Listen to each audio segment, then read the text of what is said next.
Baka magulat ka kapag sinabi ko sa'yo na NPSP ako.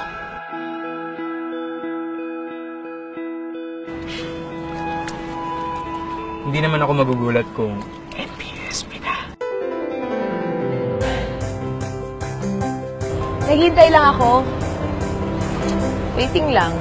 Baka kasi na-traffic lang o kaya na-delay sa customs yung love life ko. Bakit di mo ipikit yung mga mata mo? Bakit? Sige na, pikit mo. Tapos mag-imagine ka. Sino bang naiisip mong kasama mo?